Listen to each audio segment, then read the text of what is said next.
નમસ્કાર, આપ જોઈ રહ્યા છો JKS ન્યૂઝ ગુજરાતી। વાત કરીએ તો જૂનાગઢના ભેસાણના ગંગેશ્વર મહાદેવ મંદિર ખાતે ભેસાણ તાલુકા કોંગ્રેસ સમિતિ દ્વારા ખેડૂતો અને ગરીબોના પ્રશ્નને મહાસંમેલન યોજાયું હતું। સમગ્ર વાત કરીએ તો જૂનાગઢના ભેસાણના ગંગેશ્વર મહાદેવના મંદિર ખાતે ભેસાણ તાલુકા કોંગ્રેસ દ્વારા એક ખેડૂતો અને ગરીબના અનેક પ્રશ્નો મુદ્દે મહાસંમેલનનું આયોજન કરવામાં આવ્યું હતું, જેમાં ખેડૂતોના મુદ્દે ચર્ચા કરવામાં આવી હતી, મોંઘવારી મુદ્દે માર્ગદર્શન આપવામાં આવ્યું હતું। વક્તાઓ દ્વારા ભાજપ પર આકરા પ્રહારો કર્યા હતા। હીરાભાઈ જોટવાએ એક सूत्र आप्યું કે ભેસાણની સીટ આપની નહીં પણ જનતાના બાપની છે। બાદમાં અનેક મુદ્દાઓ પર ચર્ચા કરવામાં આવી હતી। આ તકે ભેસાણની જનતા મોટી સંખ્યામાં ઉપસ્થિત રહી હતી। આજુબાજુના ગામના અમુક સરપંચો તેમજ કાર્યકરો મોટી સંખ્યામાં હાજર રહ્યા હતા। આ તકે સંમેલનમાં ગુજરાત પ્રદેશ કોંગ્રેસના પૂર્વ પ્રમુખ પરેશભાઈ ધાનાણી, ગુજરાત પ્રદેશ કિસાન મોરચાના પ્રમુખ પાલભાઈ આંબલિયા, ગુજરાત પ્રદેશના ઉપપ્રમુખ હીરાભાઈ જોટવા, માંગરોળના પૂર્વ ધારાસભ્ય બાબુભાઈ વાજા, જૂનાગઢ જિલ્લા કોંગ્રેસના પ્રમુખ ભરતભાઈ અમીપરા તેમજ તાલુકા કોંગ્રેસના પ્રમુખ નીતિન રાનપરિયા તેમજ તાલુકા પંચાયતના પૂર્વ પ્રમુખ ભાવેશ ત્રાપસિયા તેમજ કરશન વાડદોડિયા સહિતના નામી અનામી કાર્યકર્તાઓ મોટી સંખ્યામાં હાજર રહ્યા હતા। આજરોજ ભેસાણ મુકામે સ્નેહ મિલન અને ખેડૂત સંમેલન હતું। આ ખેડૂત સંમેલનમાં ખૂબ મોટી સંખ્યામાં ખેડૂતો હાજર રહ્યા। એમની પીડા, ડુંગળીના ભાવ, કોટનના ભાવ, મગફળીના ભાવ એ પૂરતા મળતા નથી।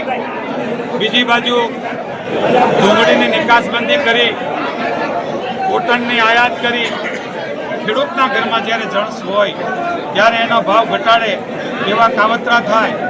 જ્યારે ખેડૂતના ઘરમાંથી વચેટિયાના ઘરમાં જાય ત્યારે એમને ડુંગળીની નિકાસબંધી કરે, કોટન આયાત બંધ કરે અને વચેટિયાને ફાયદો થાય એવી જે બેધારી ભારતીય જનતા પાર્ટીની સરકારની નીતિ છે એમના સામે ખૂબ મોટો આક્રોશ થયો અને સૌ આગેવાનોએ નિર્ધાર કર્યો કે આ ખેડૂત વિરોધી સરકારને જાકારો આપવો અને એમના સામે લડાઈ કરવી એવું આજે સર્વાનુમતે નક્કી થયું છે।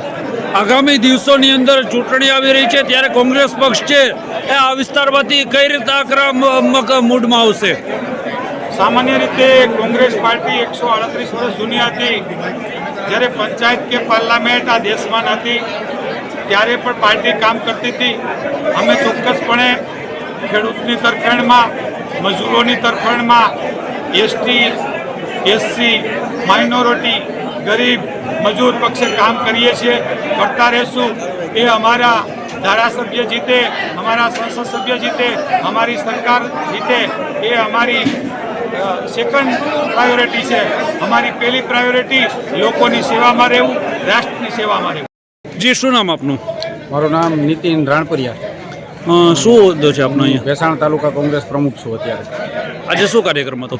આજે અમે ખેડૂતોના અનેક મુદ્દાઓ, અનેક સમસ્યાઓ છે એના માટે અમે ખેડૂત મહાસંમેલનનું આયોજન કર્યું હતું।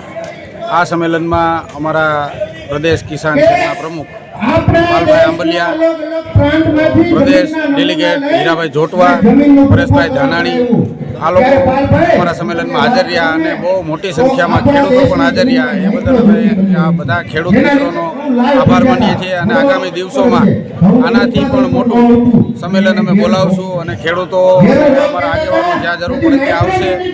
ખેડૂતો માટે લડવા માટે અમે હર હંમેશ માટે તૈયાર છીએ।